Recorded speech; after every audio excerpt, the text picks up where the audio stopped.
Hello বন্ধুরা, সবাই কেমন আছো? আশা করি সকলে খুব ভালো আছে, আর আমরাও খুব ভালো আছি। তো দেখো, এখানে সকালবেলা এখন খেয়ে নিচ্ছি সিঙ্গাড়া আর পাঁপড় ভাজা। তো দুই মা মেয়ে মিলে এখন এটা খাচ্ছি। আর আজকে আমাদের অনেক রকমের রান্না হচ্ছে, কারণ আজকে হচ্ছে জ্যৈষ্ঠ সংক্রান্তি। জ্যৈষ্ঠ মাসের সংক্রান্তির দিন আমাদের এখানে প্রত্যেকের বাড়িতে অনেক রকমের রান্না হয়। যেমন আজকে আমাদের হয়েছে আলু ভাজা, করলা ভাজা, পটল ভাজা, আমড়া দিয়ে টক ডাল, আমের চাটনি, পায়েস আর পনিরের তরকারি। তবে হ্যাঁ, এই রান্নাগুলো অবশ্যই নিরামিষ, কারণ জ্যৈষ্ঠ মাসের সংক্রান্তিতে আমাদের এখানে সবার বাড়িতে অনেক রকমের রান্না হয়, কিন্তু সেগুলো হয় নিরামিষ। আর মাহি না পায়েস খেতে অনেক ভালোবাসে, কারণ পায়েস যখনই হয় সবার আগে ওই পায়েস খায়। আর এখানে আমি, মা আর মাহি এখন খাবার খেয়ে নিচ্ছি। আর বাবা গেছে কাজে, বাবা বাড়ি এসে তারপরে খাবে। আর কি বলো তো, অনেক রকমের রান্না হলে না বাড়িতে, তো সেখানে একটা কীরকম ভোজ ভোজ ফিল হয়, তাই না?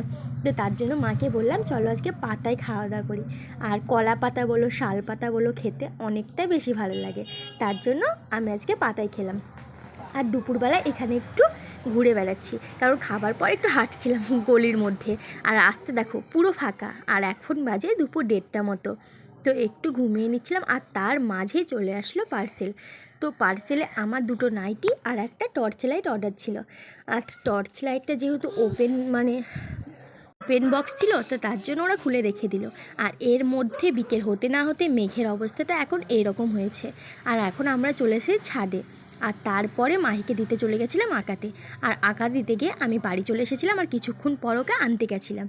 আর এখানে আমি বসেছিলাম, আর এদিকে দেখো মাহির এখন আঁকা হয়ে গেছে, আর আমি আর মা ওকে নিতে এসেছি। আমি একা এসেছিলাম, কিন্তু যেহেতু অন্ধকার হয়ে গেছিলো তার জন্য মা আমাকে শুধু আনতে এসেছিলো। আর আমাদের বাড়ি থেকে একটু দূরে, তো তার জন্য মা আমাকে আনতে এসেছিলো। আর আজকে ছিল প্রচণ্ড গরম, আর গরমের জন্য বাড়ি এসে আমি নতুন করে আবার ফ্রেশ হয়ে ক্রিম মেখে চুল বেঁধে অনেকটা রিল্যাক্স লাগছে। আর মাহিকে জামাটা খুলে দিয়েছি, কারণ আজকে আমার এডিট করতে বসে একটুও শান্তি নেই। কারণ এদিকে রাস্তার কুকুরগুলো চিৎকার করছে, আর এদিকে হচ্ছে বাড়ির মধ্যে বাবা মিক্সচার করছে। আর যাই হোক, ওসব কথা বাদ দেখ। আর এখন আমি একটু ফ্রেশ হয়ে নিলাম, আর এখন বাজে সন্ধ্যা 7টা মতো। আর আমি প্রচণ্ড খিদে পেয়েছিল, কারণ ভাত খেয়েছিলাম মোটামুটি 1-1:30টার দিকে। তার জন্য আমি একটা কলা খেয়ে নিচ্ছিলাম। আর মাকে বলেছিলাম ফোন করে, যখন আমি আঁকাতে গেছিলাম মাহিকে, তখন বলেছিলাম তুমি গ্লুকন্ডি দিয়ে লেবু দিয়ে একটু শরবত করে রেখো, আমি বাড়ি গিয়ে খাবো।